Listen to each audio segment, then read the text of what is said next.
Study with पाठशाला में स्वागत है आप सबका। स्टडी विद पाठशाला में एक बार फिर से स्वागत है आप सबका। आज हम लोग अधिगम से संबंधित 30 महत्वपूर्ण प्रश्नोत्तरी करेंगे। इसमें हम जो है अधिगम के कुछ महत्वपूर्ण सिद्धांत, प्रभावित करने वाले कारक, उसके तात्पर्य और उद्देश्य पर बातचीत करेंगे। शिक्षा मनोविज्ञान में आप देखेंगे कि अधिगम का बहुत महत्व होता है। एक तरीके से कह सकते हैं सबसे महत्वपूर्ण स्थान शिक्षा मनोविज्ञान में अधिगम को ही माना जाता है, लर्निंग को ही माना जाता है। और यह मनुष्य पृथ्वी पर जैसे ही कदम रखता है यह प्रक्रिया शुरू हो जाती है और यह आजीवन चलने वाली प्रक्रिया रहती है। तो इसमें आप देखेंगे कि बच्चा माँ के गर्भ से ही, प्रसव से पूर्व ही उसके सीखने की प्रक्रिया प्रारंभ हो जाती है। प्रश्नों पर बात करते हैं, साथ साथ जो है हम लोग व्याख्या भी करते चलेंगे, जिसमें भी ऐसा लगेगा कि हमें व्याख्या की ज़रूरत है। पहला प्रश्न है आपका, अधिगम का अर्थ क्या होता है? यहाँ पे क्योंकि अधिगम सीखने का हमें सबसे पहले जानना क्या है कि इसका तात्पर्य होता क्या है। केवल ज्ञान प्राप्त करना, व्यवहार में अपेक्षाकृत स्थायी परिवर्तन, जन्मजात गुण या शारीरिक वृद्धि। तो इसमें हम देखेंगे कि अधिगम से तात्पर्य क्या होता है, क्योंकि एक निरंतर चलने वाली प्रक्रिया है और इससे क्या होता है, मनुष्य के, बालक के विचारों में, व्यवहार में एक स्थायी सकारात्मक परिवर्तन देखने को मिलता है। तो यहाँ पे आपका विकल्प सही हो जाएगा दूसरा। अधिगम से तात्पर्य क्या होता है, व्यवहार में अपेक्षाकृत स्थायी परिवर्तन। अगला प्रश्न है आपका, अधिगम का मुख्य उद्देश्य क्या होता है? क्या उद्देश्य होता है जिसके द्वारा मतलब मुख्य उद्देश्य क्या माना जाता है सीखने का? समय व्यतीत करना। समय व्यतीत करने के लिए आप सीखते हैं, व्यवहार में सुधार लाने के लिए, केवल परीक्षा पास करने के लिए या मनोरंजन करने के लिए। तो हमें देखेंगे कि ये सब, जैसे समय व्यतीत करना, परीक्षा पास करना, मनोरंजन, ये सब एक सहायक तत्व के रूप में कार्य कर सकते हैं कि हम परीक्षा के लिए पढ़ रहे हों। लेकिन मूल क्या होता है अधिगम का? अधिगम का मूल होता है कि आपके व्यवहार में सुधार आना, एक सकारात्मक परिवर्तन आना, जैसे कि पहले विकल्प में ही हमने देखा है। अधिगम को प्रभावित करने वाला कारक कौन सा है? अधिगम को कौन से कारक हैं जो प्रभावित करते हैं? अभिप्रेरणा, रुचि, बुद्धि, तो और या फिर उपरोक्त सभी। तो ये तीनों ही कारक अधिगम को प्रभावित करते हैं। अभिप्रेरणा भी, रुचि भी और बुद्धि भी, ये सभी सीखने की प्रक्रिया में सहायक होते हैं। प्रभावित करने से मतलब क्या होता है, सीखने की प्रक्रिया में सहायक होते हैं। तो इसमें आपका विकल्प सही हो जाएगा दूसरा। इसमें हमने इसमें क्या होगा, व्यवहार में सुधार लाना दूसरे में। अधिगम को प्रभावित करने वाले महत्वपूर्ण तत्व या कारक क्या होते हैं? अभिप्रेरणा भी है, रुचि और बुद्धि, ये तीनों ही कारक अधिगम को, सीखने की प्रक्रिया को प्रभावित करते हैं। अगला प्रश्न है आपका, प्रयास एवं त्रुटि सिद्धांत किसने दिया है? जैसे आपको पता ही है कि जो शिक्षा मनोविज्ञान है, इसमें बहुत सारे विचारकों ने अपने शोध के माध्यम से बहुत सारे सीखने की प्रक्रिया को लेकर के, बालकों के विकास को लेकर के, विकास की अवस्थाओं को लेकर के बहुत सारे सिद्धांतों का प्रतिपादन किया है। तो उसी तरह एक सिद्धांत है आपका प्रयास एवं त्रुटि का सिद्धांत। इसको जो है आप हूबहू याद रखिएगा, क्योंकि ऐसे ही पूछ लेता है कि प्रयास एवं त्रुटि सिद्धांत के प्रतिपादक कौन है। तो आपका ऑप्शन इसमें से हो जाएगा, थॉर्नडाइक ने प्रयास एवं त्रुटि सिद्धांत का प्रतिपादन किया है। अगला प्रश्न है आपका, करके सीखना। कहने का मतलब क्या? प्रयोग के द्वारा। जब भी आप कोई चीज़ सीखते हैं, सीखने की प्रक्रिया में हम देखते हैं कि जब किसी चीज़ को आप प्रयोग के द्वारा सीखते हैं तो वह आपकी स्मृति में बहुत लंबे समय तक बनी रहती है, बजाय कि जैसे पढ़ना, ठीक है आप पढ़ते हैं या चित्र के माध्यम से या फिर उसके प्रयोग के माध्यम से सीखने की जो प्रक्रिया होती है वो अस्थायी रूप से हमारे मस्तिष्क में बैठ जाती है। तो इसमें क्या होगा, सीखना, करके सीखना सिद्धांत के प्रतिपादक कौन है? तो इसमें प्रतिपादक नहीं पूछा, इसमें करके सीखना किस सिद्धांत से संबंधित है? तो पहले ही हमने पढ़ा क्या, प्रयास एवं त्रुटि सिद्धांत। प्रयास और त्रुटि मतलब आप गलतियां करते हैं, प्रयास करते हैं, प्रयास में गलतियां करते हैं, गलतियों से आप सीखते हैं और उसके बाद आप पुनः प्रयास करते हैं और ये जो सीखने की प्रक्रिया के थ्रू आप जो है एक बेहतर निष्कर्ष पर पहुंचते हैं। तो करके सीखना, ऐसे भी कभी पूछ सकता है, थॉर्नडाइक का अगर सिद्धांत पूछता है थॉर्नडाइक का, तो ये भी पूछ सकता है करके सीखना या करके सीखना किसके सिद्धांत से संबंधित है? तो थॉर्नडाइक के सिद्धांत से संबंधित है और इसमें प्रयास एवं त्रुटि सिद्धांत से संबंधित यहाँ पे माना जाएगा।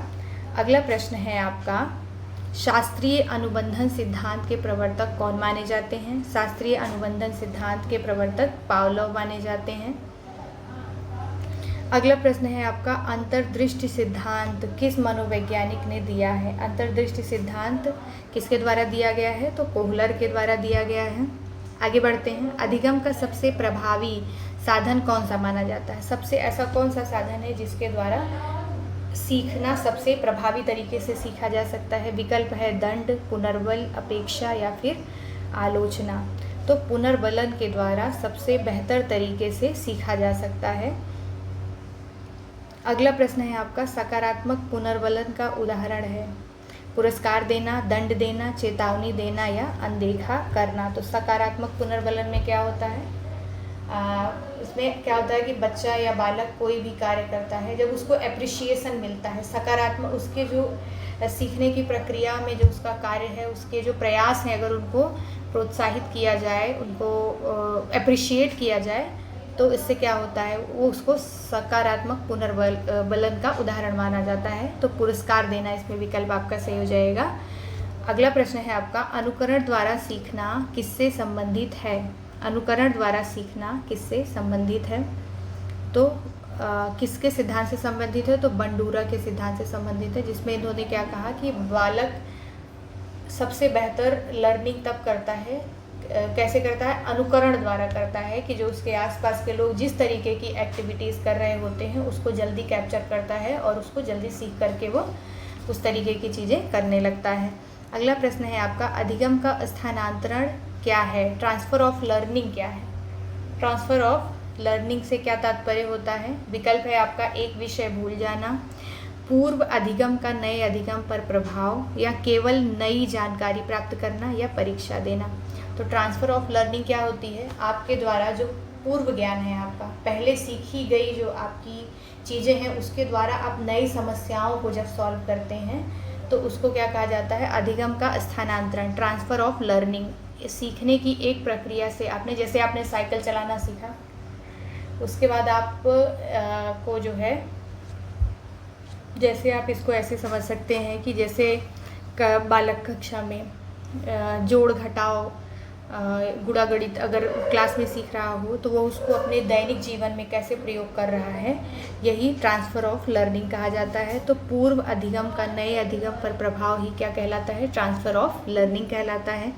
अगला प्रश्न है आपका, सकारात्मक स्थानांतरण का अर्थ क्या होता है? सीखने में बाधा, सीखने में सहायता, सीखने का अंत या भूलना। तो आपको पता है कि सीखने में जो सहायक होता है वही सकारात्मक स्थानांतरण कहा जाता है, जिसमें क्या होता है कि आपके द्वारा सीखी गई कोई भी स्किल हो सकता है, कोई भी सबक हो सकता है, जो कि आप किसी अन्य जगह अपने व्यवहारिक जीवन में कैसे प्रयोग कर सकते हैं, इसको सकारात्मक स्थानांतरण कहा जाता है।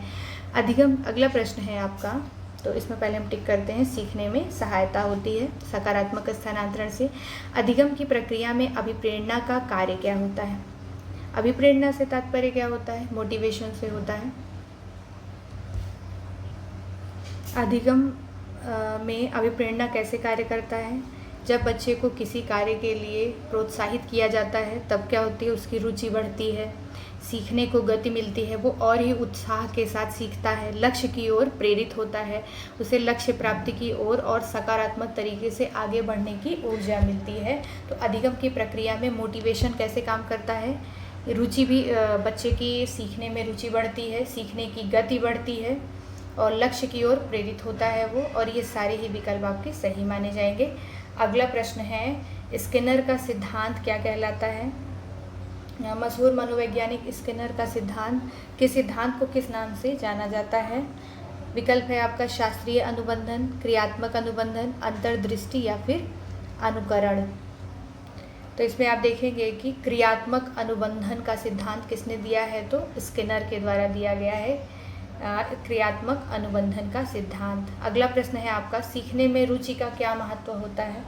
सीखने की प्रक्रिया में रुचि का क्या महत्व होता है। सीखना कठिन बनाती है, रुचि अगर आपकी होगी तो क्या होगा, ऐसे समझिए इसको। सीखने को प्रभावी बनाती है, कोई प्रभाव नहीं पड़ता, केवल मनोरंजन करती है। जब किसी भी कार्य में आपको रुचि आने लगती है तब उससे क्या होता है, वह कार्य और भी प्रभावी हो जाता है। उसको कार्य को आप और भी बेहतर तरीके से करेंगे। तो रुचि क्या करती है, सीखने को और प्रभावी बना देती है, सीखने की प्रक्रिया को और प्रभावी बना देती है। अगला प्रश्न है आपका, अधिगम का परिणाम क्या होता है। जब आप सीखते हैं तो इससे क्या होता है, व्यवहार में परिवर्तन आता है, शारीरिक विकास होता है, आयु वृद्धि होती है, केवल ज्ञान संग्रह होता है। तो सीखने की प्रक्रिया में हमने देखा कि क्या होता है, व्यवहार में स्थायी परिवर्तन आता है। तो क्या होगा, व्यवहार में परिवर्तन आएगा।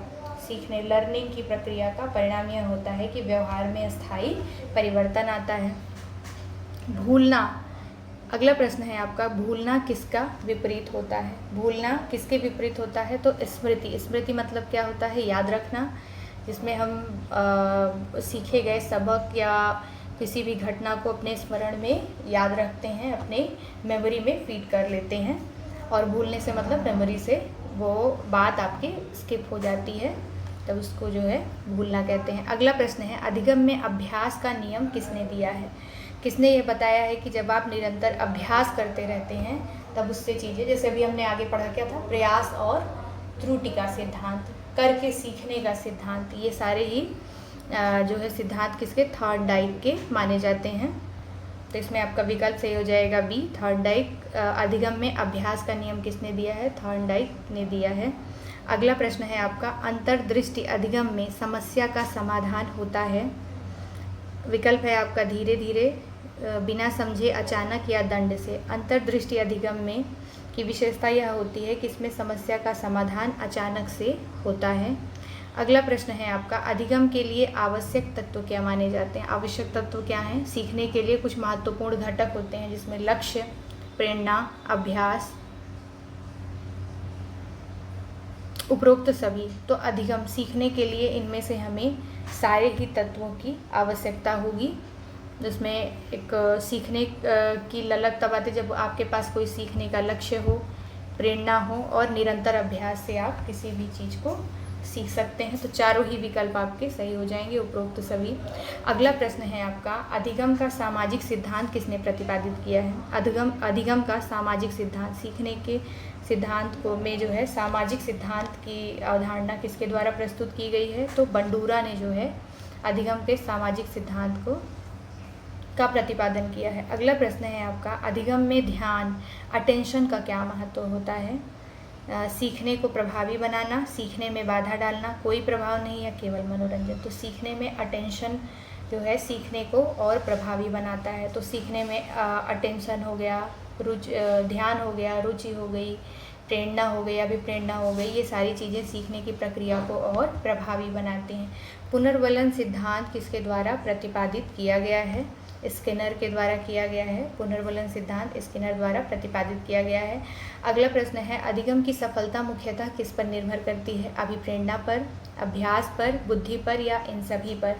तो हमने जैसे पहले ही देखा है कि अधिगम की सफलता किस पर निर्भर करती है, उसमें अभिप्रेरणा भी महत्वपूर्ण घटक के रूप में कार्य करता है, अभ्यास भी महत्वपूर्ण घटक के रूप में कार्य करता है और बुद्धि भी महत्वपूर्ण घटक के रूप में कार्य करते हैं। इसके अलावा आप एक और तत्व याद रखिएगा, वो क्या है, रुचि।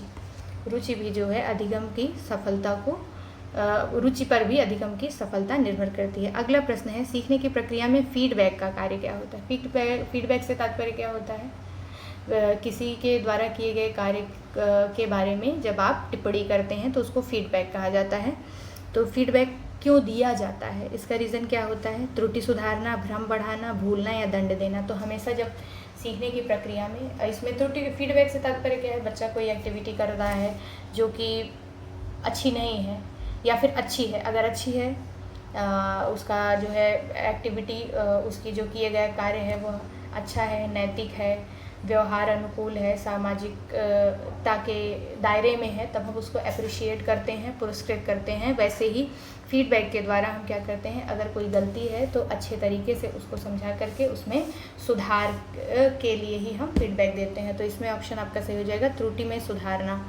सुधार के लिए फीडबैक दिया जाता है। अगला प्रश्न है, सीखने का सबसे सरल प्रकार क्या होता है? अनुकरण, अंतर्दृष्टि, समस्या समाधान या रचनात्मक चिंतन। तो सबसे जो सरल तरीका होता है, सरल प्रकार होता है, वह अनुकरण होता है कि जिसमें बालक जो होते हैं वह ज़्यादातर चीज़ें वो अनुकरण के माध्यम से ही सीखते हैं। तो इसका सबसे सरल प्रकार होता है अनुकरण सीखने का। अधिगम को स्थायी बनाने के लिए क्या आवश्यक होता है? अभ्यास करना, पुनर्वलन करना, पुनरावृत्ति करना या फिर उपरोक्त में से सभी। तो हम देखेंगे जब भी अधिगम को अस्थायी रूप देना होता है या अस्थायी बनाना होता है, तब हमें ये सारे ही तत्वों की आवश्यकता होती है। निरंतर अभ्यास भी उतना ही आवश्यक होता है, पुनर्वलन भी उतना ही आवश्यक होता है और पुनरावृत्ति भी उतनी ही महत्वपूर्ण होती है। तो ये तीनों ही विकल्प आपके सही हो जाएंगे। अगला प्रश्न है आपका, अधिगम में व्यक्तिगत भिन्नताएं किस कारण होती हैं? बुद्धि के द्वारा, रुचि के द्वारा, वातावरण के द्वारा या उपरोक्त में से सभी। तो जब अभी हम देखेंगे क्या अधिगम सीखने में व्यक्तिगत भिन्नताएं क्यों होती हैं? हर बालक की बुद्धि अलग अलग तरीके से होती है, उनकी रुचियां भी अलग हो सकती हैं। किसी को खेलना ज़्यादा पसंद होगा, किसी को पढ़ना ज़्यादा पसंद होगा, या खेलों में भी चुनाव हो सकता है कि किसको कौन सा खेल पसंद है। तो ये रुचि भी बहुत मायने रखती है। वातावरण भी मायने रखता है कि जहाँ पर बच्चा सीख रहा है या बालक सीख रहा है या मनुष्य के जो अगर हम संपूर्ण जीवन काल को देखें तो उसमें भी भिन्नता इस हिसाब से आती है कि उसके आसपास का वातावरण कैसा है, सकारात्मक है, चुनौतीपूर्ण है, नकारात्मक है। ये सब एस्पेक्ट्स बहुत मायने रखते हैं किसमें? अधिगम में। इन्हीं सारे एस्पेक्ट्स के कारण सीखने की प्रक्रिया में जो है हर व्यक्ति के अंदर अलग अलग भिन्नताएं देखने को मिलती हैं। अधिगम का संबंध किससे है? अनुभव से है, व्यवहार से है, वातावरण से है या सभी से है? तो अधिगम सीखा जाता, अनुभव के द्वारा भी आप सीखते हैं, अपने जीवन से, आसपास के लोगों के जीवन में हो रही घटनाओं से आप सीखते हैं, व्यवहार से भी सीखते हैं। आपका व्यवहार, आपके प्रति लोगों का व्यवहार, ये सब भी एक सीखने की प्रक्रिया में ही आता है। आसपास का वातावरण बहुत महत्वपूर्ण होता है और बहुत सहायक होता है सीखने की प्रक्रिया में। तो ये तीनों ही विकल्प आपके सही हो जाएंगे। प्रभाव का नियम किसने दिया हुआ है? प्रभाव का नियम के प्रतिपादक कौन है? लॉ ऑफ इफेक्ट इसको कहा जाता है। प्रभाव का नियम थॉर्नडाइक ने के द्वारा दिया गया है। तो प्रभाव के नियम के प्रतिपादक कौन है? प्रयास एवं त्रुटि के प्रतिपादक कौन है? अभ्यास के द्वारा सीखने की प्रक्रिया के सिद्धांत के प्रतिपादक कौन है? तो ये सभी थॉर्नडाइक माने जाते हैं। 30 प्रश्न आपके कंप्लीट हुए। आगे फिर हम लोग जो है और भी ऐसे ही इसके सिद्धांत से जुड़े हुए, अधिगम से और इसके अलावा और भी जो शिक्षण मनोविज्ञान से संबंधित टॉपिक होंगे उस पर हम लोग बातचीत करेंगे। धन्यवाद।